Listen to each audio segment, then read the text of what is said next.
En fait, disons qu'il y a une éducation à la stratégie, hein, qui fait partie du bain de culture commun, du bain de culture, normal. En Occident, honnêtement, bon, à part Ulysse, hein, voilà, l'exemple, donc du personnage d'Ulysse, mais bon, en fait, c'est qui est pas non plus forcément central. Enfin, évidemment, bon, enfin, dans la culture grecque, enfin, c'est surtout Platon et Aristote, hein, qu'on nous enseigne, hein, beaucoup plus. Et justement, la ruse, elle est péjorée et il est affronté aux sophistes qui, eux, sont donc les experts en rhétorique, Mmh. hein, les experts en communication, les conseillers en communication des hommes politiques, hein, de l'époque, et qui, eux, ne cherchent pas la vérité, ils cherchent l'efficacité. Et ils sont présentés, hein, vraiment comme des vilains bonshommes, hein. C'est en fait, c'est surtout ce qu'il ne faut pas faire, hein.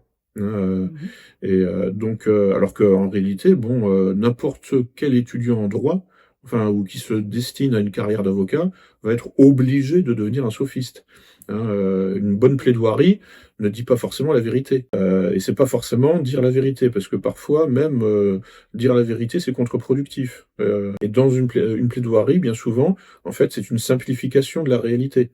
Heu mais n'importe quel, raisonnement, enfin n'importe quel, joute verbale, à un moment donné, va ressembler, hein, en fait, à une simplification, entre, 2 volontés, hein, qui s'affrontent, mais chacune, étant obligée, hein, de simplifier, de schématiser, sa pensée Mmh mh. pour la rendre efficace. Et c'est humain parce que dans la communication, enfin, quand on prend la parole en public, on se rend bien compte, hein, que, parfois, en